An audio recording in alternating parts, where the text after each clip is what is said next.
Hi, good morning. എന്റെ പുറകെ കാണുന്ന വീട് കണ്ട, അല്ല സെറ്റ് ഒരു വീടാണ്ട. സ്വന്തം ആവശ്യത്തിന് വേണ്ടി പറയുന്നത് ഒരു 17 സെന്റ് സ്ഥലവും വീടുമാണ്. ഇതിന്റെ കൂടെ തന്നെ ഒരു 11 സെന്റ് വേറെ ഉണ്ട്. അപ്പൊ അതും കൂടി വേണമെന്ന് താല്പര്യമുള്ളവർക്ക് അതും കൂടി വാങ്ങിക്കാം. ഞാനിപ്പോ ഈ വീടിന്റെ വിശേഷങ്ങളും കാണിച്ചു തരാം. മുറ്റത്ത് തന്നെ ഒരു മാവിന് തറയൊക്കെ കിട്ടിയിട്ടുണ്ട്, കാറ്റൊക്കെ കൊണ്ടിരിക്കാനേ. വൈകിട്ട് ചുമ്മാ വർത്താനം പറഞ്ഞൊക്കെ ഇരിക്കുക. ഈ വീടിന്റെ ലുക്കൊന്ന് നോക്കി.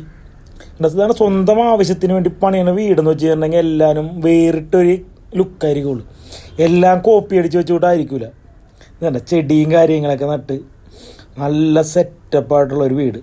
17 സെന്റ് സ്ഥലത്ത് കണ്ടോ, എല്ലാ സൗകര്യമുള്ളൊരു വീട്. ഈ മാവൊക്കെ പൂത്ത് മാങ്ങയൊക്കെ ഉണ്ടാകുമ്പോൾ പറമ്പിൽ മാങ്ങയൊക്കെ വീണ് നിൽക്കണതൊക്കെ കാണാം. നേരെ ഇറങ്ങിയ മെയിൻ റോഡല്ല, ടാർ റോഡാണ്. അവിടെ കുറച്ച് ചെല്ലുമ്പോൾ തന്നെയാണ് മെയിൻ റോഡ്. ഒരു 500 മീറ്റർ കഷ്ടി ഉണ്ടാവുള്ളൂ. സിറ്റ് ഔട്ടൊക്കെ തന്നെ ഉണ്ട്. എന്താ ഒരു ക്യൂട്ടെന്ന് നോക്കി വേണ്ട. നല്ല നീറ്റ് ആൻഡ് ക്ലീൻ ആയിട്ട് സൂക്ഷിച്ചേക്കനെയാണ്. അപ്പോൾ ഈ 17 സെന്റ് കൂടാണ്ട് തൊട്ടപ്പുറത്ത് ഒരു 11 സെന്റ് സെപ്പറേറ്റ് കിടപ്പുണ്ടട്ടാ. അത് നിങ്ങൾക്ക് താല്പര്യം ഉണ്ടെങ്കിൽ അതും കൂടിയും വാങ്ങാം. ഇതിനകത്തോട്ട് കയറിക്കുന്നുണ്ടെങ്കിൽ ഇതാണ് ഈ വീടിൻ്റെ ഒരു സെറ്റപ്പ് എന്ന് പറയണത്. എന്താ കാരണം അവരവരുടെ ആവശ്യത്തിന് വേണ്ടി പണിത വീടാണ്. അപ്പോൾ അതിൻ്റേതായ ഒരു ക്വാളിറ്റി ഉണ്ടാവും. അപ്പോൾ എല്ലാവരും ഈ വീടിന് ഒരു ലൈക്ക് അടിക്കാൻ മറക്കരുത് കേട്ടോ. ഇതൊരു റിക്വസ്റ്റാണ്. അപ്പോൾ ഒരു ലൈക്ക് അടിച്ച ശേഷം വീഡിയോ കാണാൻ ശ്രമിക്കുക. അതുപോലെ തന്നെ ചാനൽ സബ്സ്ക്രൈബ് ചെയ്യാത്ത ആരെങ്കിലും ഉണ്ടെങ്കിൽ സബ്സ്ക്രൈബ് ചെയ്യാൻ മറക്കരുത്. കാരണം ഈ ചാനൽ എന്നെങ്കിലും നിങ്ങൾക്ക് ഉപകാരപ്പെടും.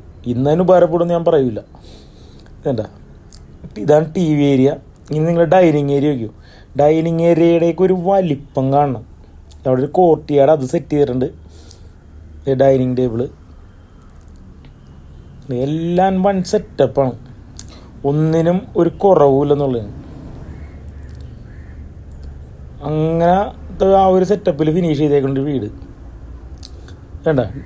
ഈ ഹാളിൻ്റെ നീളം കാണിക്കണ ഏറ്റത്തു നിന്ന് എടുത്തത് വേണ്ട. ഓപ്പൺ കിച്ചണാണ് ഈ വീടിനുള്ളത്. നിങ്ങൾക്ക് പിന്നെ ഇത് ക്ലോസ് ചെയ്യണമെങ്കിൽ ക്ലോസ് ചെയ്യാം. കാരണം അതിനുള്ളൊരു സ്പേസ് ഉണ്ട്. കാരണം ഇപ്പോൾ ക്ലോസ് ചെയ്യണമെങ്കിൽ വലിയ ഇതൊന്നുമില്ല. മൾട്ടിവുഡ് കാര്യങ്ങളെല്ലാം കിട്ടും. അത് ഫിനിഷ് ആയിട്ട് തന്നെ ഭിത്തി ചെയ്യണോട്ട് തന്നെ ഒക്കെ ചെയ്യാനും പറ്റും. അതൊക്കെ നിങ്ങളിഷ്ടം. ഇതാണ് കിച്ചൺ വരുന്നത്. ഇതാണ് നമ്മളെ മെയിൻ കിച്ചൺ. ഇതിപ്പോൾ വെറുതെ സാധനങ്ങൾ നിങ്ങൾ ചൂടാക്കാനോ പിടിക്കാനൊക്കെ മാത്രം ഉപയോഗിക്കാറുള്ളൂ. അപ്പുറത്ത് വേറെ നമുക്ക് കുക്കിങ്ങിനൊക്കെ വേറെ കിച്ചൺ ഉണ്ട്. ഇത് ഓപ്പൺ കിച്ചൺ ആകുമ്പോഴൊക്കെ അത്രയും വൃത്തിയും ഇതൊക്കെ ആയിട്ട് സൂക്ഷിക്കണ്ടല്ലേ കേട്ടോ. ഓവനും കാര്യങ്ങളൊക്കെ സെറ്റ് ചെയ്ത് അത്യാവശ്യം ഭക്ഷണമൊക്കെ ചൂട് ആക്കി അങ്ങനെയൊക്കെ ഉപയോഗിക്കാൻ വേണ്ടിയുള്ള ഒരു സെറ്റപ്പ് മാത്രം ഉണ്ടോ. ഇതാണ് മെയിൻ ഹാളിൻ്റെ ലുക്ക്. ഈ പാകം ചെയ്യുന്ന കിച്ചനും കാര്യങ്ങളൊക്കെ കാണിച്ചിട്ടുണ്ട്. നമുക്കൊരു റൂമായിട്ട് കാണാം. എന്നിട്ട് നമുക്ക് ലാസ്റ്റ് കിച്ചനും കാര്യങ്ങളും ആ പുറത്തൊരു 11 സെന്റ് ഉണ്ടെന്നുള്ളൂ. അതും ഞാൻ കാണിച്ചു തരാം. ഇതാണ് ഇതിൻ്റെ മെയിൻ ബെഡ്റൂം വന്നത്. ബെഡ്റൂമിൻ്റെയൊക്കെ ഒരു വലിപ്പം നിങ്ങൾ നോക്കിക്കോട്ടെ. കാരണം ഒരു ചെറിയൊരു സെറ്റപ്പല്ല, വലിയൊരു സെറ്റപ്പാണ്. അല്ല, നല്ല സ്റ്റോറേജ് സ്പേസ് ഉള്ളൊരു കബോർഡ്. ഇവിടെ നമുക്കൊരു ലാപ്ടോപ്പ് കമ്പ്യൂട്ടറൊക്കെ വെച്ച് ഉപയോഗിക്കാനുള്ളൊരു ഏരിയ അവിടെ സെറ്റ് ചെയ്യുന്നുണ്ട്. ഇവിടെ ഡ്രസ്സിങ് ടേബിൾ സെറ്റ് ചെയ്യുന്നുണ്ട്. ഇത് കട്ടിൽ കാര്യങ്ങൾ അങ്ങനെ ഉള്ള എല്ലാ സെറ്റപ്പും ഉണ്ട്. ഇനി ഇതിൻ്റെ ബാത്റൂം കണ്ടേ. ഇതാണ് ഇതിൻ്റെ ബാത്റൂം. ടബ് വരെ സെറ്റ് ചെയ്തിട്ടുണ്ട് കേട്ടോ. ഇനി കിടന്ന് കുളിക്കാൻ താല്പര്യം ഉണ്ടെങ്കിൽ കിടന്ന് കുളിക്കുക, നിന്ന് കുളിക്കണമെങ്കിൽ നിന്ന് കുളിക്കുക. അതെല്ലാം നിങ്ങളുടെ ഇഷ്ടം പോലെ. ഇനി ടബില്ലെന്ന് മാത്രം പറയരുത്. കാരണം ടബ് ഇഷ്ടപ്പെടുന്ന ഒരുപാട് ആൾക്കാരുണ്ട്. എന്നോട് പലരും ചോദിച്ചിട്ടുണ്ട് ആ ബാത്റൂമിൽ ഒരു ടബും കൂടിയും വെക്കായിരുന്നില്ലെന്ന്. നമ്മളുടെ ഇഷ്ടത്തിന് പണിത വീടല്ലല്ലോ അതൊക്കെ. എന്താ ഒരു സെറ്റപ്പ് നോക്കിയോ. ഇവിടെയാണ് വാഷ് കൗണ്ടർ ഏരിയ. അല്ലാണ്ട് ഇവിടെ ഒരു സ്പേസ് കൊടുത്തിട്ടുണ്ട്. അത് നിങ്ങൾക്ക് എങ്ങനെ വേണമെങ്കിലും ഉപയോഗിക്കാം. ഇതാണ് ഇതിൻ്റെ വാഷ് കൗണ്ടർ ഏരിയ. എല്ലാ റൂമും അറ്റാച്ച്ഡാണ്. ഈ വീടിന് 3 ബെഡ്റൂമാണുള്ളത്. 3 ബെഡ്റൂമുള്ളത് 3ഉം അറ്റാച്ച്ഡാണ്. മുകളിലൊരു റൂമുണ്ട്. അതെന്ന് വെച്ച് കഴിഞ്ഞാൽ റൂമായിട്ട് ഉപയോഗിക്കണില്ല. ഞാനത് ലാസ്റ്റ് കാണിച്ചു തരാം. വേണ്ട, 3 റൂമുള്ളത് ഉണ്ട്. 3ഉം അറ്റാച്ച്ഡാണ്. ഇതൊന്നും ഉപയോഗിക്കണേ ഇല്ല കേട്ടോ. കാരണം ഇവിടെ താമസമില്ലാത്തവരെ ഇതൊന്നും ഉപയോഗിക്കണം. അത് കാരണം അവർ കൊടുക്കണത്. പിന്നെ ഈ ഒരു ബാത്റൂമിലാണെങ്കിൽ ക്ലോസറ്റ് ഫിറ്റ് ചെയ്തില്ല കേട്ടോ. അത് ഫിറ്റ് ചെയ്ത് തരും. അങ്ങനെ ഇത് ഉപയോഗിച്ചിട്ടേ ഇല്ല. അപ്പോൾ നിങ്ങൾക്ക് വന്ന് കാണുമ്പോൾ തന്നെ മനസ്സിലാവും. കണ്ട, ക്ലോസറ്റ് വെച്ചിട്ടില്ല, അത് വെച്ച് തരും. അത് ക്ലോസ് ചെയ്ത് വെച്ചേക്കണത്. പിന്നെ അതിൻ്റെ 3ാമത്തെ ബെഡ്റൂമാണ്. എൻ്റെ ഇതിന് ഞാൻ ഉപയോഗമില്ലാത്തതാണ് ഇതിന് ഇത്രയും നീറ്റ് ആൻഡ് ക്ലീൻ ആയിട്ട് നിൽക്കണത്. ഇതാണ് ഇതിൻ്റെ 3ാമത്തെ ബെഡ്റൂം. താഴത്തെ ഒറ്റ ഫ്ലോറ് 2000 സ്ക്വയർ ഫീറ്റ് വീടാണിത്. ഒറ്റ ഫ്ലോറിൽ 3 അറ്റാച്ച്ഡ് ബെഡ്റൂമുള്ള 2000 സ്ക്വയർ ഫീറ്റ് വീട്. അതായത് sit out, living, dining, 2 kitchen, work area, 3 bedroom, 3 attached bedroom. ഇതാണ് ഈ വീട്ടിലുള്ളത്. ഈ വീടിന് അവർ ചോദിക്കണ വിലയെന്ന് വെച്ചിട്ടുണ്ടെങ്കിൽ 79 ലക്ഷം രൂപയാണ്. മറ്റേ ആ വീടും കൂടി ആകുമ്പോഴേക്കും 97 കൊടുക്കാമെന്നാണ് പറയണത്. അത് നിങ്ങൾ നേരിട്ട് സംസാരിച്ചോളൂ. അപ്പോൾ എന്നോട് പറഞ്ഞേക്കണത് ഈ 17 വീടും കൂടി ആണെങ്കിൽ 79, മറ്റേ 11 കൂടി ചേർത്തിട്ടാണെങ്കിൽ 97. അത് വാങ്ങിക്കുമ്പോൾ നിങ്ങൾക്ക് വേറൊരു ഗുണവും കൂടി ഉണ്ട്. ഒരു 1.5 സെൻറ്റ് വഴി വെറുതെ കിട്ടും.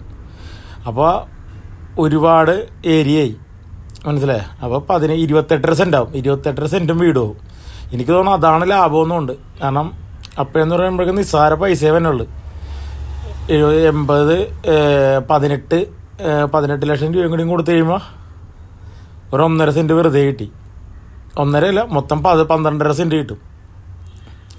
അത് നിങ്ങൾ ആലോചിച്ച് ചെയ്യുക. അതായിരിക്കും ലാഭം.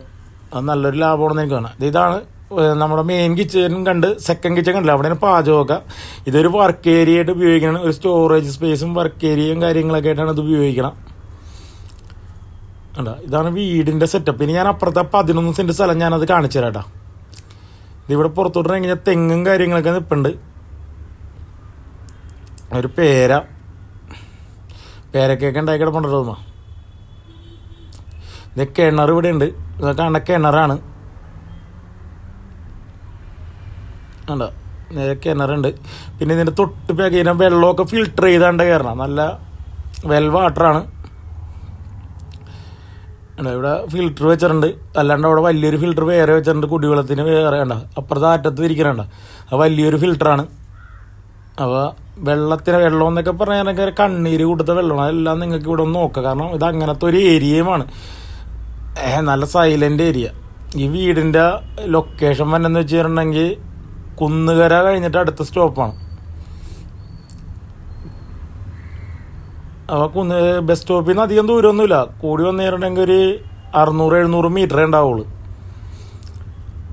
കാരണം നല്ല സൈലൻ്റ് ഏരിയ, നല്ല അടിപൊളി വീടുകളാണ്, നല്ല അയൽക്കാരും ചുറ്റുവട്ടമൊക്കെ ഉള്ള നല്ലൊരു ഏരിയ. എയർപോർട്ടിലൊക്കെ ആയിട്ടാണെങ്കിൽ നിസ്സാര ദൂരമുള്ളൂ.